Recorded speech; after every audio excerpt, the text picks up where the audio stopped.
My name is Camille. This is my teammate Kyle. We're here from ReFlo Water Technologies, and we help universities save money and water. So we just came out of a drought that lasted over 5 years, and for most people, this means you're cutting back water wherever you can, using drought-friendly lawns, buckets in the shower, anywhere you can. But for me, when I was a freshman at USC, all I knew was that I wasn't seeing my water bill, and my parents definitely weren't seeing my water bill, so who cares how much water I used? It was like a free-for-all. It was great.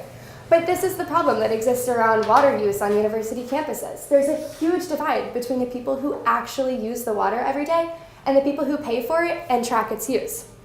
So once I learned how much water you can waste in one shower alone, I was like mortified. And I was like such a glutton my freshman year. But of course, hindsight is 20/20. So I was like, what would I have done differently if I'd known exactly how much water I was using while I was using it? And that's what we've done with ReFlo Water Technologies. We've created a real-time in-shower water tracker and display that you can easily install in your shower, and it shows you exactly how many gallons of water you're using and how long your shower has gone on. We use personalized tracking and gamification to encourage lasting behavioral change, which makes a measurable decrease in the amount of water you waste. Now, the competition in this space is largely revolved around what are other methods universities could be using to reach their water conservation goals. But as you can see, none of these other methods have the same trifecta of water-saving, data-driven technology, and serious focus on behavior change. As you can see over here, our target market are the 810 universities that have very clearly defined sustainability goals that include water conservation goals. This equates to a market of $800 million per year.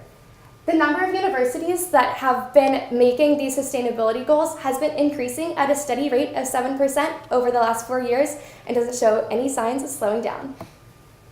So for this year, we're focused on lots of iteration, just nailing down our technology, getting the design really solidified. Next year, we'd like to partner with the USC Wrigley Institute as well as one of the dorms on campus to roll out a little beta test, and we can look at the competition theory that we've been examining as well as gather real data on large-scale water conservation. Moving forward, we'd like to partner with the universities that I already mentioned that are involved in these sustainability programs, and then once we've partnered with them, we will have data on universities to compare to each other as well as institutions over time. It costs us, so this is our unit over here, and we have a little screen as well, and it costs $45 to make that one. And so with increases in production, obviously that cost is going to go down. We're going to sell each unit for $99, and then once we reach 50% of market penetration, that will lead to a revenue of $40 million.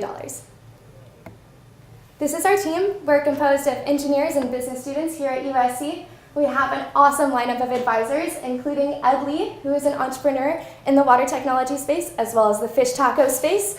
He is the co-founder of Wahoo's Fish Tacos, which I think is pretty cool. And we're currently looking for an industrial designer and a full-stack software engineer. So once our solution has been fully implemented across USC's campus, we can save 550,000 gallons of water in just 1 year. In that same year, we can impact over 3,000 freshmen. This way, USC can continue building its culture of sustainability within the student body. Each new member of the Trojan family will take their first steps onto campus and know immediately how important water conservation is to our university. We would like to use the prize money from the Wrigley Institute to work in our alpha testing and to move forward into our pilot program. This is just the impact we can see in 1 year at one university. But imagine the impact we can have when we work together to make water conservation a way of life. Thank you guys so much. Great pitch. Thank you. Can you hold that up again? I just want to see. Yeah, check it out. You guys can hold it. Yeah. This is a little smart meter. It Okay. installs just directly in line the shower head. Super easy to install. Space is pretty minimal. Little paddle wheel, Yeah. exactly. And then it hooks up to the display. We're still working on the details of that, but probably some sort of wireless to an actual physical display like you guys saw earlier, which tells you your time in the shower, how many gallons you've been using, and then also the gamification that Camille mentioned, comparing you to other people, because we found that people love to compete about things that don't It's really amazing. mean anything. Yeah. So it's just a way, I mean, the biggest thing that we need to do is affect behavior change, because there are methods, like the little stickers that you see in the bathroom, it's like, oh, you need to save water, but I don't pay attention to that. But if you have something in the shower that's saying, you've hit 15 gallons already, it's like, oh, you're immediately aware of what you're doing right then is what that impact is having on your water usage. And just attacking that behavior change is really the key to actually making a social impact. So your number of saving 550,000 gallons, so what are your metrics for that? Yeah, so currently USC uses about 90 million gallons of water every year. About 30% of that is in their housing, and then about 20% of water usage goes towards showers. So that's how we get to, and then we estimate that we can save 10%. That's a little bit conservative, but 10% of that big number is the 550,000 gallons. You can cut my 45-minute shower down to 41 and a half minutes. Can you do that? Makes a difference. So if you guys are working on developing this kind of display, how do you think that's going to impact your profit margin? Or how do you think how much more is that going to cost you? So it's worked in the display. The $45 hardware cost is just hardware. The display was about $30 for actually a bigger display than this, because you need something that really stands out. And the meter's like $15. Obviously that price is going to go down as you start coming in, but we didn't factor any of the engineering costs into it. A little battery powered display. One thing that we're thinking about is to actually use the water flow to actually generate the power directly, so you don't need a battery. Make this little paddle. Exactly. Cool. Yep. That's great. Exactly. So it's completely self-contained. You don't need any sort of yearly maintenance or battery replacement. What is that? So 550,000 gallons. What does that equate to dollars? It's pretty cheap. So that's the problem. Water is a little over a cent per gallon, so it's about $6,000. So you're saving about $6,000. Yeah. So, and the real metric that, because water's so cheap, the metric that people look at when they're investing in these water saving technologies is a gallons per dollar. So that's how they rank the cost effectiveness. And our cost effectiveness is about 5.5 gallons per dollar, compared to, in USC Sustainability 2020 plan, they have like low flow fixtures, for example. Their cost effectiveness is it's a little more than 1 gallon per dollar. So it's significantly better because you're targeting behavior change. So that's the whole problem with water, that, like Camille said, people don't care because it's so cheap. It's essentially a free resource. So this is really cool, and it's a great pitch.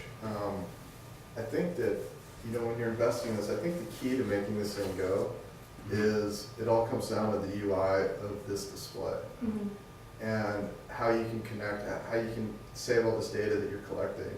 And it's not just necessarily the individual gamification. Like I wouldn't imagine that I'm ever going to go and log in and have, hey, here's my tracking of, this is my personal, stats, and here's a leaderboard of how everybody else. That'd be a little creepy in the shower. But Probably spend more time in there. But if you could save this data, like you're thinking about this in the university situation, that floors could compete against each other, dorms could compete against each other, and like being able to pull this together now, where this becomes something where, I'm not just in this by myself, where we've got the peer pressure of everybody else for me to be thinking about this in a certain way. So like this little screen here, that just doesn't get it done. It's the way to display everything that you're seeing in real time. So it would say, your friend or your dorm mate used this much water, can you do better? You're incorporating the gamification in real time, and obviously you need a bigger screen to do that. Yeah, I want to see it like as I'm going through it, some sort of visual piece of like the timeline here, like, oh, you just surpassed what a normal person in Sri Lanka showers, and then you just passed it, and now you're above you're above your score average. Now you're above the university average. It's like red lights are going off.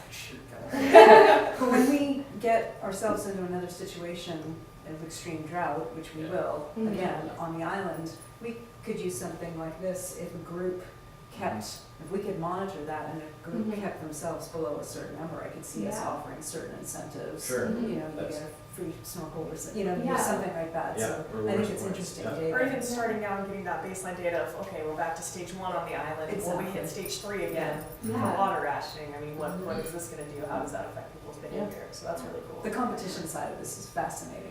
Absolutely. Have you looked at just, selling this to, homeowners who just wanna be aware of their usage and That was selling on Amazon or, whatever? That was actually how we started. We were first targeting homeowners, and then it just wasn't, there wasn't enough to make it like a commercially viable product. We needed to be selling it in like much more bulk. So that's why we started targeting like universities, institutions. We're also thinking of expanding to hotels, and like seeing how that would work. But definitely, I mean, it could be available to anybody who wants to install it in their shower. That would be great. I saw a lot of, not a lot, but a handful of consumer-facing Kickstarter type of programs a few years ago. I haven't looked at this space in a while, but where it was all around the kind of the conservation of this stuff. Mhm. And I don't know if any of them got funded. I don't know if any of them made it. Yeah, exactly. When you target just the consumer in their home, it's kind of not enough to really keep your business going. It's like a great thing for the world, but in order to have a sustainable business where you're continually selling things and you're making money so you can keep making more. Yeah, but there'd be nothing to stop, like, if you guys go to the university, rather, there'd be nothing to stop you from selling individual units. No. Mhm. Yeah, Yeah, totally. totally. Yeah. Yeah, It's you a guys busy don't have issue. one, come around, it'll be great. Yeah. What are your majors?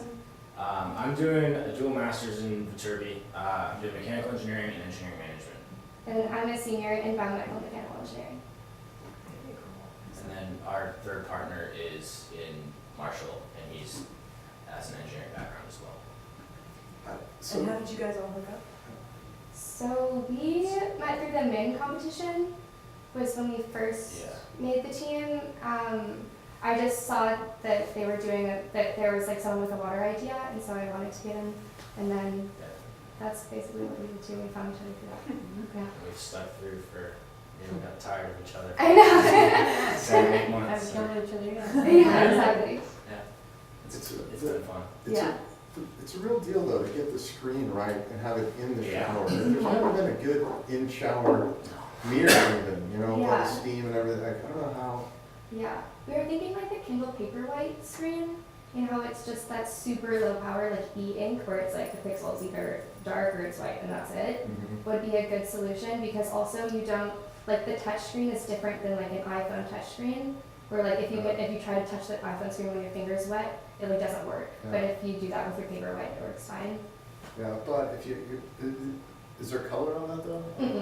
See, 'cause that's I think even with if you have a color element to it, even if it's fogged up, if you've got enough power to light it up, you can still see the color of like where you are. If you know that you're in the danger zone, not going over your ration or whatever. Yeah. Yeah, totally. Or something And is like this these, something that, because I'm gonna go ahead and admit I've never brought an electronic anything into the shower. Do you bring this into the shower? Does it get mounted in the shower? This Yes. to go in the shower. Well, sorry, the I display. thought it was yeah, all no, together. So the display would be mounted on your shower head, on your shower wall, or wherever you want, really. But wired or wireless? Going for wireless. Yeah. Just the aesthetics are really That's important. what I was Yeah. thinking about Yeah. aesthetics, that's where I was going with And we don't have a lot of power outlets in the shower. Exactly. Got the toaster in there. I don't think you just have something that's, Clip on or that's part of this that sticks off the side or something. The only thing was like, for me, if I'm looking at the shower head, it's like really far up there. But so we were thinking the screen would maybe not have to be directly attached to that because I wouldn't be able to see it. It would have to be like a more reasonable eye height. Well, great. Thank you guys so much. Thank you. Really appreciate it. Thank you.